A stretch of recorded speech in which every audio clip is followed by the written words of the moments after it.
Muy buenas noches, estamos nuevamente en su programa Marcha Política, como siempre a través de la señal de Onda Digital Perú.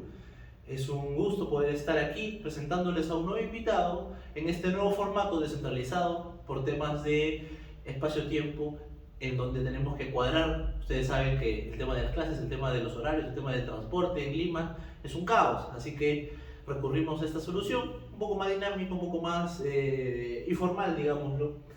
Es un gusto para mí presentar al abogado constitucionalista Miguel Estrada Lapuente. Muy buenas tardes, gracias por aceptar esta entrevista. Siendo que eres abogado constitucionalista, te quiero hacer una pregunta relacionada, ¿no?, a la coyuntura. Eh, ¿cómo, ¿Cuál es tu principal preocupación como especialista, como jurista dentro del tema, y cómo has visto la situación nacional en el tema no solo constitucional, sino también el manoseo que ha habido dentro de la Fiscalía y las perspectivas que el Congreso se quiera atribuir frente a otro poder que es totalmente ajeno, que es el de justicia? Bueno, en principio, muchas gracias por la invitación, Guillermo. Muy agradecido de estar en este espacio, inaugurando, además, por lo que veo. Y sobre la pregunta, yo creo que da mucho que hablar. Es un tema muy amplio, pero me parece que lo más grave es que todavía no aprendemos a convivir en sociedad. Y esto se refleja en una pugna, un conflicto permanente entre los poderes del Estado, ¿no? Quizás el caso más sonado recientemente es el de la Junta Nacional de Justicia, que pretendió restituir a la señora Patricia Benavides como fiscal de la Nación. Hubo una resistencia por parte del Ministerio Público y al final la señora no pudo reincorporarse. Yo creo que los pronósticos indican que ella se reincorporará, pero ya no como fiscal de la Nación, sino como fiscal suprema para completar el periodo que le quedaba. Y así hay diversos casos. El colegiado de la Junta Nacional de Justicia anterior, por ejemplo, incumplió un mandato constitucional, que es darle un informe al Congreso de la República una vez al año, cuanto menos. No lo cumplió, y eso era una razón para acusar constitucionalmente a los miembros de la Junta Nacional de Justicia. Vemos que los congresistas, por ejemplo, muchos de ellos cometen diferentes tipos de atrocidades en el ejercicio de su función. Los casos más sonados son los mochasueldos, por ejemplo, ¿no?, que tienen personal y bueno, les cobran, ¿no? Cobran un porcentaje del sueldo. Entonces, vemos cómo el sistema democrático tambalea, es un sistema democrático débil, y esto se debe en principio a que tenemos un sistema de partidos políticos débil, ¿no? A la fecha tenemos 43 partidos políticos, la mayoría de ellos son partidos improvisados, partidos cascarón, que se venden, como todos sabemos, por unos cuantos centavos a efectos de tener dinero sus dueños, ¿no?, y promover diferentes tipos de candidaturas mercenarias, ¿no?, que eso es lo que termina siendo en el fondo.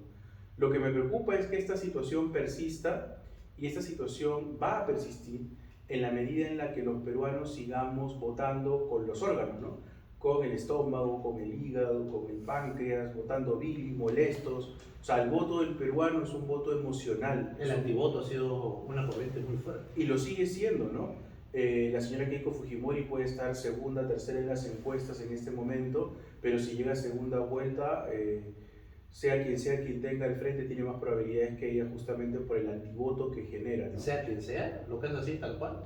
Sí, yo creo que sí, ¿no? Lo hemos vivido en el 2021 con Pedro Castillo, ¿no? O sea, Un desconocido. no solamente un desconocido, sino que el señor representaba y representa aún desde la cárcel todo lo opuesto a lo que el Perú vino construyendo poco o mucho, pero avanzando con pequeños pasos hacia la consolidación de su economía y su democracia. Y aún así la señora perdió. Es curioso este fenómeno, Guillermo, ¿sabes por qué? Porque cuando uno habla de la estabilidad de la moneda en el Perú, y que es la moneda más estable de América Latina, siempre la gente promedio que no conoce muy bien el tema dice, esto es sobre Fujimori, gracias a la Constitución del 93 de Fujimori, ¿no? O sea, le atribuyen esto a Fujimori.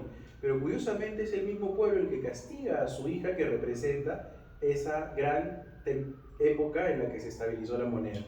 Y es más bien por las características personales que podría tener Keiko, a comparación de su hermano, que de repente Kenji tendría otro tipo de acogida si estuviera en una segunda vuelta con Pedro Castillo, no lo sé. Mucha gente piensa que sí, tendría entre mejor. Keiko y Kenji, ¿te parece Kenji una mejor opción? Más allá de que me parezca a mí que votaría por ellos, la percepción de la gente es que Kenji es mucho más empático con el público, con la gente. O sea, la gente quiere más a Kenji que a su hermana, ¿no?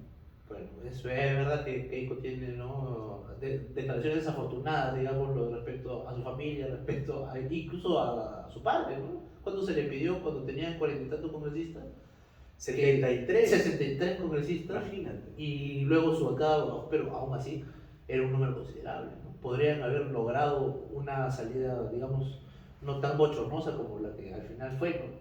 Fíjate que cuando gana PPK por poquitos votos en el 2016, ella declara en los medios de comunicación y dijo, yo voy a gobernar desde el Congreso.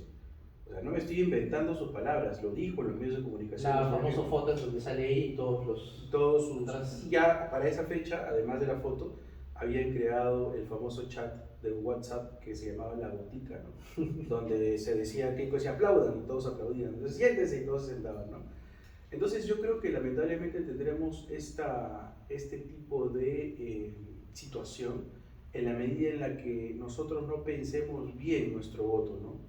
Y ahora el voto tiene que ser doblemente pensado, porque ahora tenemos no solamente diputados, sino también senadores, y por lo tanto el número de candidatos se incrementa a nivel nacional. Reto para los partidos políticos, porque ningún partido político en realidad tiene la cantidad de candidatos preparados que deberían tenerse para postular a nivel nacional todo lo que exige la ley electoral.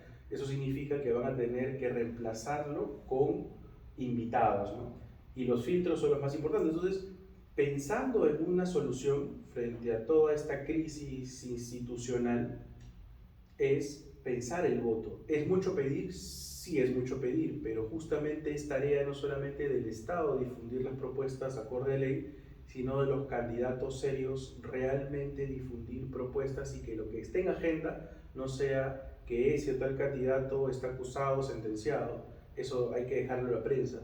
La función del partido político es meter en la agenda política nacional temas que van a representar la gran reestructuración del Estado, ¿no? No podemos pedirle a este Congreso que piense en grandes reformas, sobre todo que está de salida, ¿no? Más cuando tiene un grave conflicto de intereses en diferentes asuntos, no solamente el tema, como mencionaste, sobre los mochasueldos, sino han tenido polémicas, pero hasta con prostitutas, Horrible. que si se meten, que si Eso. el carro, que si el estacionamiento, que si invaden áreas verdes. O sea, hemos tenido un problema grave respecto al filtro, con lo cual los políticos llegan hasta donde están, ¿no? Hasta los órganos del Estado. Siempre hay una pregunta curiosa, ¿no?, que es, ¿cuándo se jodió el Perú? ¿En qué momento se jodió nuestra clase política? Por lo menos la que veíamos hace 20, 30 años no era así. Había problemas, había discusiones de boca a boca, hasta se carajeaban entre sí, pero todo era dentro del ruedo político, dentro del fuego del debate, de la discusión. Cuando tú sientes que el Congreso, el hemiciclo y en general el Ejecutivo, en qué momento la calidad se pierde?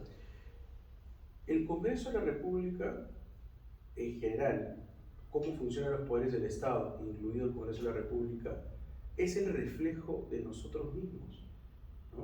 O sea, si nosotros vamos manejando y nos pasamos la luz roja y viene el policía a nos poner multa y somos los que le damos 20 luquitas, 50 luquitas al tombo, si hacemos eso, ¿qué podemos esperar de nuestros representantes? O sea, esos representantes que están allí son el reflejo del ciudadano peruano. Por lo tanto, cada pueblo tiene el Congreso que se merece, tiene la prensa que se merece, porque no somos más que nosotros proyectados en las instituciones del Estado.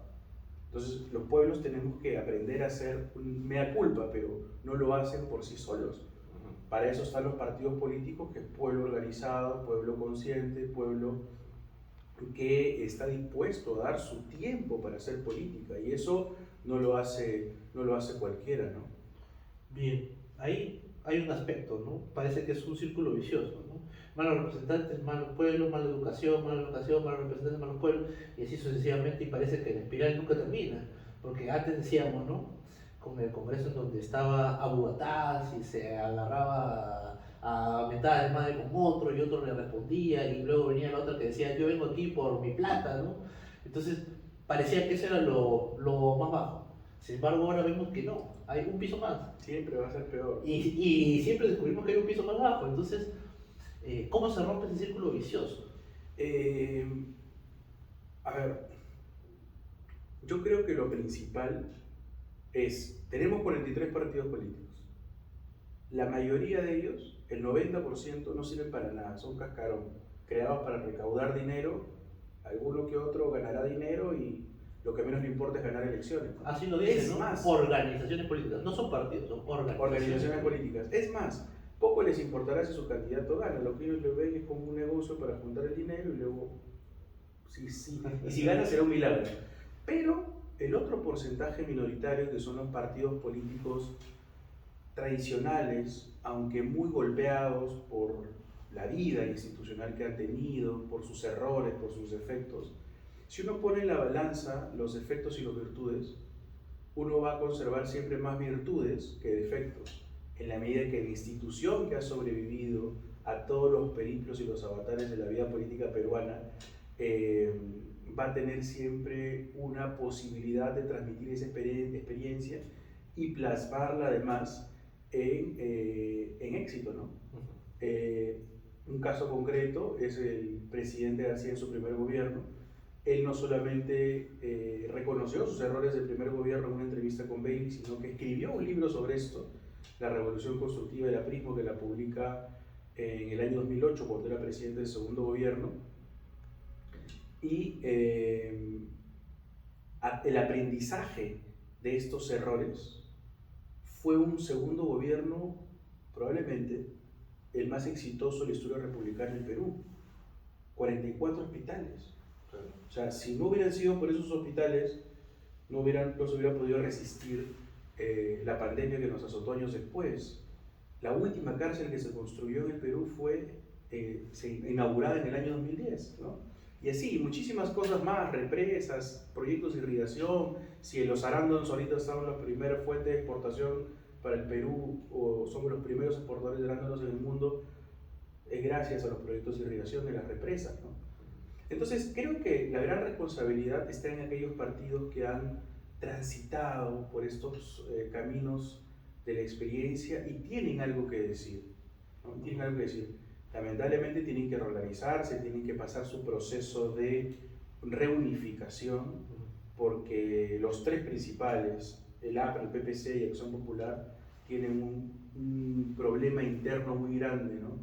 Y si no se ponen de acuerdo jamás van a hacer una propuesta seria para el país, ¿no? La gran oportunidad que tienen es ahora en noviembre de este año. La oportunidad, una oportunidad no solamente para los partidos, sino para el Perú entero, para todos los ciudadanos. El futuro de nuestro país está en juego. Vamos a una pausa y continuamos inmediatamente luego del corte comercial. No se muevan.